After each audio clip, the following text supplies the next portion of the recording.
ठाणे शहर दैनिक पत्रकार संघ आणि ठाणे म्युनिसिपल कॉर्पोरेशन या दोघांचे संयुक्त विद्यमाने आपण यावर्षी सुद्धा आपण राष्ट्रीय छायाचित्र स्पर्धा आणि प्रदर्शन याचे आयोजन करत आहोत. हा प्रदर्शन 17 ऑगस्ट ते 20 ऑगस्ट या कालावधीमध्ये हिंदू हृदय सम्राट बाळासाहेब ठाकरे जे आपला स्मारक आहे तिथे होणार आहे.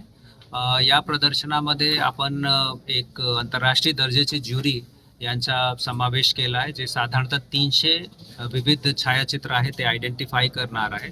4 प्रमुख घटकांमध्ये 4 प्रमुख संवर्गमध्ये याला आपण विभागला आहे, ज्यामध्ये राष्ट्रीय स्तर, राज्य स्तर, महापालिका स्तर आणि तसेच ज्येष्ठ नागरिक संवर्ग यामध्ये आपण विभागला आहे. यामध्ये महिलांचा समावेश, महाविद्यालयाचे जे स्टुडंट्स आहेत त्यांचा समावेश आणि त्याच्या असे एक पाऊल पुढे जाऊन यावर्षी पहिल्यांदा आपण महानगरपालिकेचे जे अधिकारी कर्मचारी आहेत त्यांना सुद्धा संधी दिली आहे या छायाचित्र प्रदर्शनीमध्ये समावेशित होण्याचा. साधारणतः 25 लाख रुपयापर्यंतचा यामध्ये खर्च होणार आहे आणि 6,75,000 रुपये यामध्ये रोख पारितोषिक आपण विविध घटकांना आपण पारितोषिक म्हणून देणार आहे. वेगवेगळ्या थीम काय दिल्यात का? थीम म्हणून यामध्ये ठाणे सिटी, ठाणे नगर याला आपण केंद्रबिंदूमध्ये ठेवला आहे आणि दैनंदिन जीवनाच्या Thane daily life in Thane city हा मुख्य थीम आहे.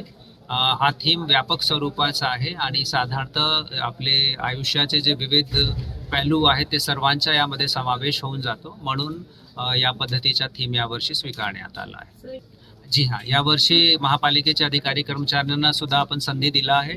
महापालिकेचे अधिकारी कर्मचारी अपेक्षित असा आहे की ते 24/7 काम करतात आणि ठाणे सिटीचे कानेकोपऱ्यापर्यंत त्यांची पोच आहे. मग निश्चितरित्या ठाणे याला केंद्रबिंदू जेव्हा आपण ठेवतो तेव्हा हे अधिकारी कर्मचारी हे यांचे दृष्टिकोनातून, यांचे कॅमेरेच्या दृष्टिकोनातून ठाणे कशा दिसतो आणि त्यांचे छायाचित्राचे माध्यमातून ते नागरिकांना, समाजाला काही संदेश देऊ शकतात काय, म्हणून ही संधी त्यांना देण्यात आली. गेल्या वर्षी आपण एकंदरीत जे प्राइज मनी खर्च केला होता ते 4,73,000 रुपये होती. यावर्षी त्यामध्ये 2,02,000 रुपयाची वाढ करून 6,75,000 रुपये यावर्षी आपण प्राइज मनी ठेवली आहे.